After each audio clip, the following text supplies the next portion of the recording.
It's 9:09, Big 550, KTRS. Those of you who are watching Coach on KPLR 11.2, we apologize. Dauber and the gang will be back tomorrow.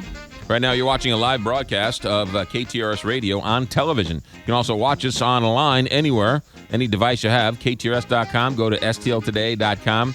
Our app, which is a great app, one radio station. Just download the KTRS app, and, of course, 550 on your AM dial.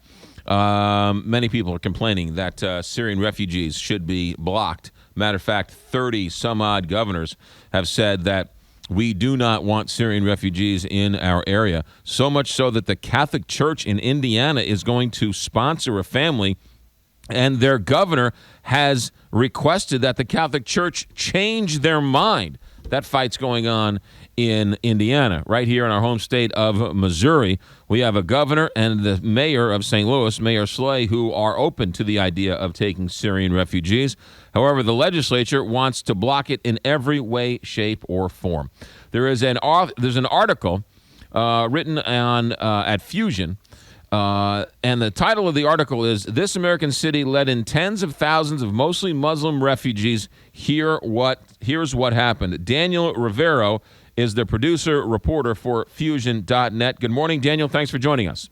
Oh, thanks for having me on. Of course, you're talking about right here in St. Louis. Yeah, of course I am. Is this a TV show, a segment, an article? Where is this? This is an article online at Fusion.net. I'm a producer and a reporter for the website and cable network, but this is strictly online right here. Gotcha. Okay, so we can go to Fusion.net to find the article. Exactly. You came to St. Louis and you did a sort of a study on what happened to the Bosnian refugees that came to America 20 years ago. Yeah, so as a reporter, I mean, over the last year or so, I actually have been to St. Louis, I think like 3 or 4 times, reporting on what happened in Ferguson and some other things. And while I was there, I ended up in South City where I met up with a friend of mine, and then I started hearing about, this neighborhood is a very Bosnian neighborhood, and to me that just sounded strange because Bosnia is really far away. Sure. But then I started looking into it and seeing some of the history that that particular part of town was really, really run down in the early 90s. Parts of it were abandoned. It was pretty much like a no-go zone or just a crime-ridden area. And then you guys had this influx of Bosnian refugees, the majority of which are Muslim. And, you would never know it driving down the street. And it's a pretty particular, interesting history there. So when it was all said and done, I want to say they relocated like 10,000 refugees from the Bosnia-Herzegovina, Kosovo area, right? Yeah, there was. So I talked to a local group that helps refugees there, and then they themselves, only this one group, helped 9,000 Bosnians come.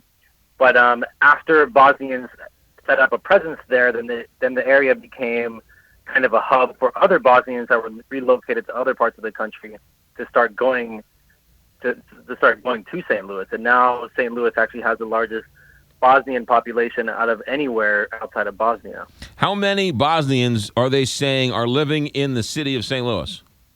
There's an estimated 70,000. It's a little tricky because Bosnians are kind of, a lot of them are tracked by like census data as white, so you can't really parse through. They're grouped in with the rest of people of white descent. Sure. So there's not specific numbers, but the most common number that's thrown out by experts on this is about 70,000 in the city. And we should say they're certainly not all Muslim. They're Muslims and Christians sort of intermixed. They were all sort of refugees of the crisis 20 years ago. Yes, they were all refugees of the crisis, but a lot of people fleeing that crisis were fleeing because the Bosniaks who were predominantly Muslim were being basically killed, and a lot of people call that an act of genocide. And that was a big part of it. So a lot of the people that came over here were fleeing that exact violence. Yeah, that should be noted that many of the Christians were killing the Muslims, and yeah, right, and the Americans stepped in among others, and saved the Muslims and brought them here and gave them cover here in St. Louis, which is why we're talking about this. Daniel Rivero is our guest. He is a reporter, wrote this story on Fusion.net, taking a look at the Bosnians who came to St. Louis, and we thought it was a pretty interesting time to sort of take a look back. You quote a 2012 St. Louis University study about the economic effect of these Bosnians that came to the region. What did this SLU report say? So I haven't pulled up, so I'll just quote it. It says they revitalized parts of South St. Louis City and South St. Louis County by moving into older neighborhoods, opening businesses, and rehabbing housing. Bosnians opened many thriving small businesses, including bakeries, butcher shops, coffee shops, construction and heating and cooling companies, insurance companies, So yeah, I mean, what we see that happened in South St. Louis City and South County was it's not unique to Bosnians. It's not unique to Muslim refugees. It's just something that happens when you have an influx of immigrants. I mean, immigrants are time and time again found to be more entrepreneurial than native-born Americans. It's just it's a fact of immigration in this country. People move here and then they quickly start businesses. And they quickly assimilate into the American life.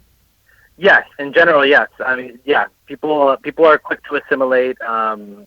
People who come to this country might not know other people. They're very quick and savvy to make moves to get on their feet.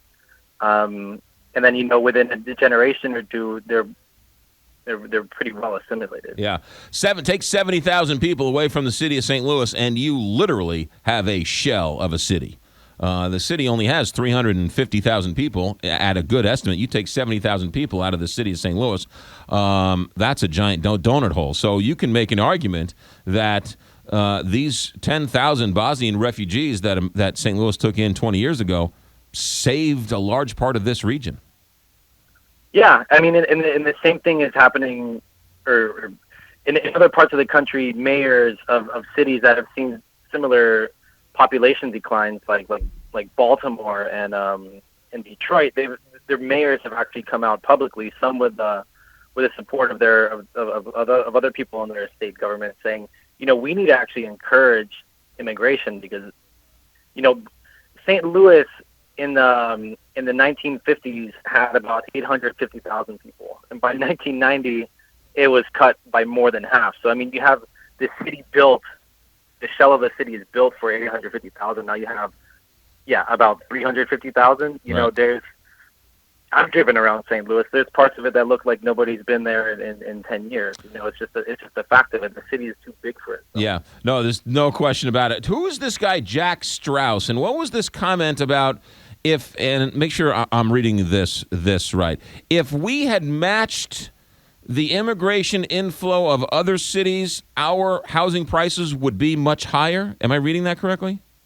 Yeah. So I mean, he's an economist and a scholar in other ways, and he basically did this calculation that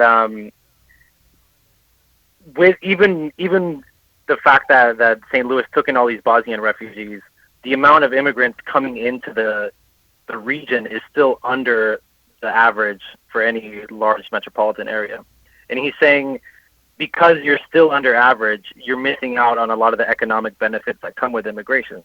So if you did have more immigrants coming in, he estimates that the housing prices would be 26% higher, just as an overall kind of endpoint of all the economic activity that comes with immigrants, with the new businesses opening up, with revitalized neighborhoods, et cetera. Well, plus and supply and demand. More people means more housing stock, which means it's higher prices. So he was saying the city of St. Louis would have 26% higher home prices, and in St. Louis County, home prices in St. Louis County would be 20% higher. That is an interesting thing. Now, turning to Syria, you talked to the St. Louis International Institute, which is a wonderful organization, a nonprofit organization that helps settle these Bosnians. They're trying to have open arms when it comes to Syrian refugees, and Syrian refugees are trying to come to St. Louis.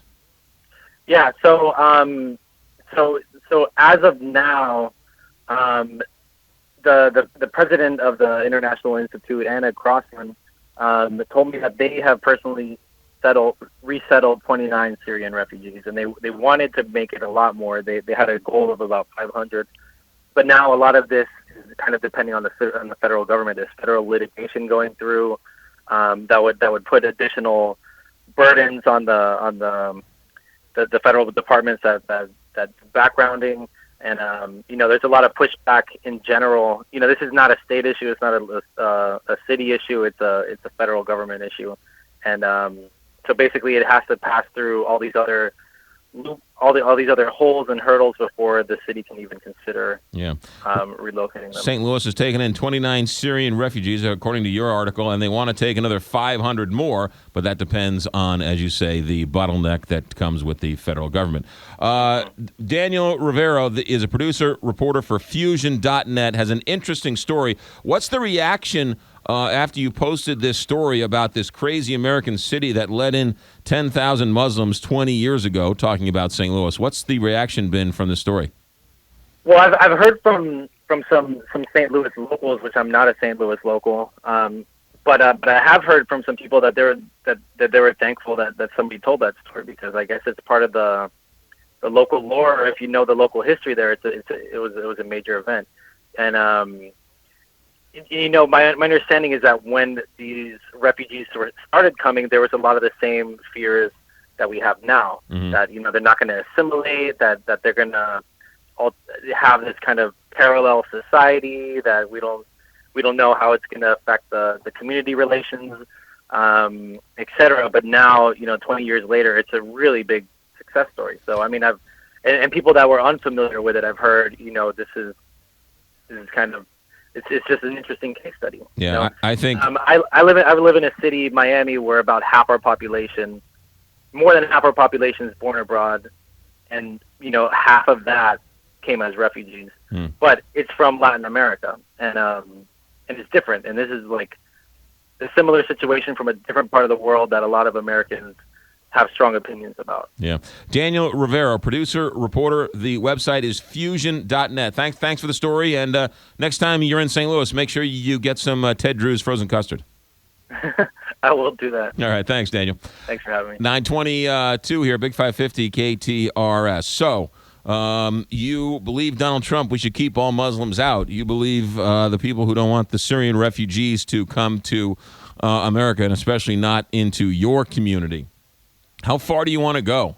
You want to shoot up a Koran? You want to wipe feces on a mosque? How far do you want to go? There are now reports that Muslims in this country are afraid to go to a mosque because of the backlash. Is that how far you want to go? How far do you want to take this? 922, Big 550, KTRS.